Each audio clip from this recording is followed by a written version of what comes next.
भीमानगरच्या वसाहतीचा प्रश्न निघाला. भीमानगरची वसाहत जी कॉलनी बनवली होती, ती कॉलनीची जी सगळी जागा आहे ती शासनाकडे ऑलरेडी ताब्यात आहे.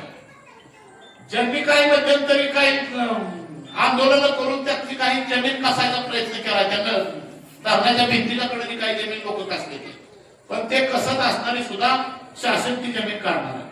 आणि त्याच्यानंतर ज्यावेळेस भीमानगर कॉलनीचा प्रश्न निघाला त्यावेळेस मी स्वतः त्यांना उत्तर दिलं की तिथं भीमानगर वसाहतीमध्ये आमच्या गावचं विभाजन झालेलं आहे की निम्मी गावातली आमची सगळी धर्मग्रस्त मंडळी उजनीत राहिली आणि निम्मी भीमानगरला राहिली.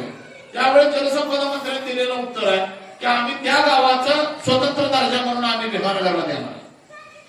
जर भीमानगर गाव राजनी ग्रामपंचायतीला जोडायचं असलं, भीमानगर गाव उजनी ग्रामपंचायतीला जोडायचं असलं तर शासन जाहीर प्रसिद्धीकरण करणार आहे. आणि ती जाहीर प्रसिद्धीकरण करून या दोन्ही ग्रामपंचायतीपैकी कुठल्या गावाला ते भीमानगर जोडायचंय ते सगळ्या गावकऱ्यांचा, सगळ्या ग्रामस्थांचा विचार घेऊन शासन निर्णय घेणार आहे.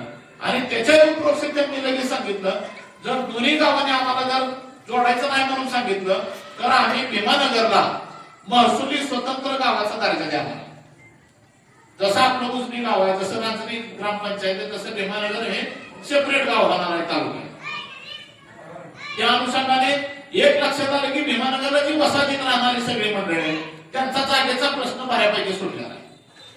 आणि जे आता वास्तव सगळेजण तिथं राहतात त्यांना रेडी रेटनरची शासनाचा काय दर असेल त्याप्रमाणे त्या स्क्वेअर फुटाला ती जागा जे कोणी तिथं राहून ते वापरतात त्यांना ते पैसे भरायचे आणि ती शासनाकडून नोंदी करून घ्यायची. त्याचा सुद्धा मी अंदाजे साधारण विचारलं, 1 गुंठ्याला 1,18,000 रुपये भरायचे शासनाकडे.